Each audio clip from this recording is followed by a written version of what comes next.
अस्सलाम वालेकुम दोस्तों, पाकिस्तान बामुकाबला न्यूजीलैंड तीसरे T20 मैच के लिए पाकिस्तान क्रिकेट टीम में दो बड़ी कन्फर्म तब्दीलियां हो चुकी हैं। अभी आइए इस वीडियो के अंदर आप दोस्तों को मुकम्मल डिटेल बताने वाला हूं। पाकिस्तान बामुकाबला न्यूजीलैंड दूसरे T20 मैच में पाकिस्तान क्रिकेट टीम में दो बड़ी तब्दीलियाँ कन्फर्म तौर पर कर दी गई हैं। मुकम्मल डिटेल इस वीडियो के अंदर दोस्तों। पाकिस्तान बामुकाबला न्यूजीलैंड इस मैच में पाकिस्तान क्रिकेट टीम बहुत ही अहम साबित होगी।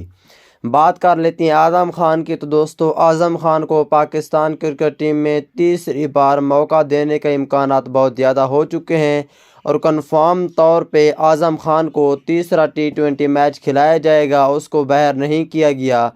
मोहम्मद हफीज़ का कहना है कि आज़म खान को तीसरा भी मौका देते हैं और उसकी बैटिंग पर बहुत काफ़ी मेहनत की गई आज के प्रैक्टिस मैच में।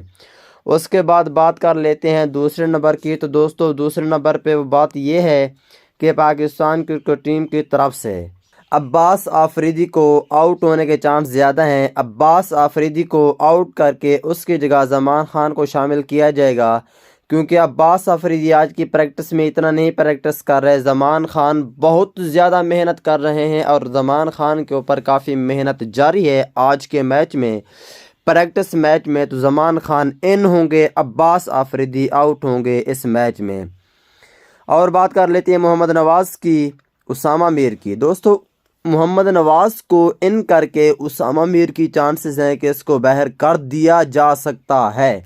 इसका फुल कंफर्म नहीं है, क्योंकि अभी तौर पे मोहम्मद नवाज़ जो है, मोहम्मद नवाज़ अभी तक आज के मैच में बहुत ही अच्छी प्रैक्टिस कर रहे हैं और उसामा मीर बहुत कम प्रैक्टिस कर रहे हैं।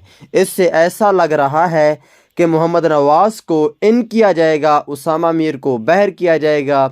बहुत जल्द इनके लिए चीफ सेलेक्टर का कुछ ना कुछ बयान शाम तक आ जाएगा।